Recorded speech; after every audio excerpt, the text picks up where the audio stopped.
right, good morning. If our children would like to come on down for our story. On the floor. All right. So this morning's story involves mud. Do you guys like mud? No? No? Some of you do. Not really.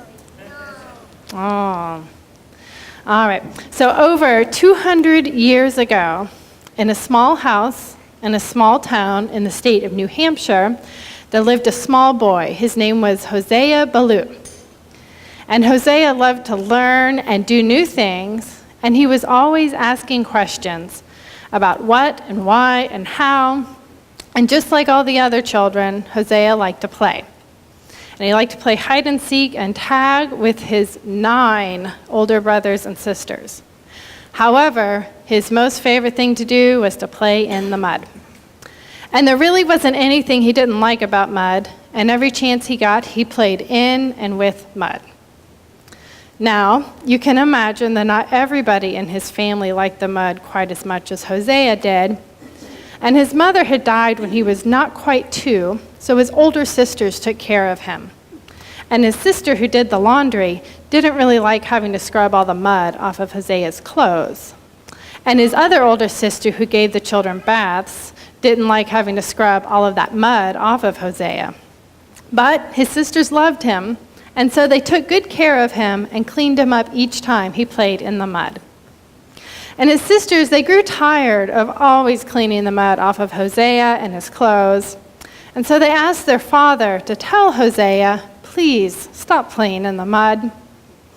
"Hosea," his father said very sternly, "you should not play in the mud." "Why?" asked Hosea. "Because asking questions was another thing he loved to do." "Because," said his father, who was one of the preachers at the Baptist church that the family went to, "just as we try to live a good life and to be kind to people and to follow God's plan, we try to stay clean." Hosea understood, and he did try to stay clean, but it wasn't easy. He stopped stomping in the mud piles and making mud pies, but sometimes the mud was just there. And sometimes, when he was already muddy from doing his chores, he played in the mud and got even muddier. And his sisters who loved him took him home and washed him and made him all clean. But they grew tired of that, and again, they asked their father to talk to Hosea. "Hosea," his father said even more sternly, "you must not play in the mud." "Yes, father," said Hosea. But he was sad because he had truly tried to not get muddy. "Are you very angry with me, father?" "I am disappointed in you, Hosea, and a little angry." Hosea hung his head, and then he looked up and he said, "Do you still love me?" "Hosea," said his father, and his father didn't sound angry anymore, "I will always love you, no matter what you do." "Even if I get muddy again?" "Yes." "Even if I get really, really muddy?" "Yes." And even then, his father said with a smile, "But remember, you must try to stay clean." "I'll remember, and I'll try," Hosea promised, and he did. He stayed clean most of the time anyway.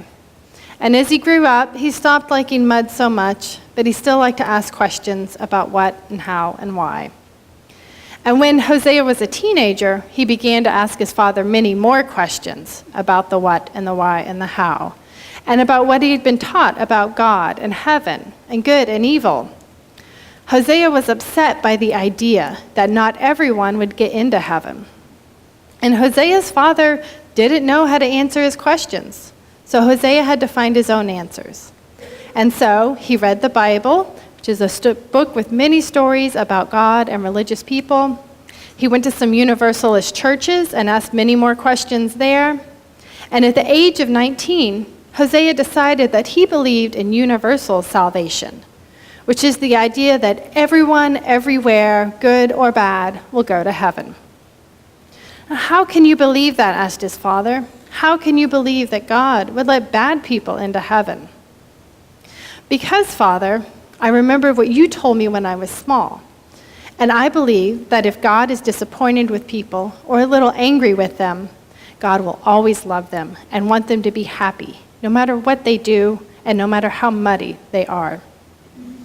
And so Hosea's story is important because an important part of our faith is the freedom to search and find our own answers, and to put aside ideas that do not work for us and to use the ones that do. So, and with that, our story ends. And if Claudia will come up, she's going to help us light our chalice this morning.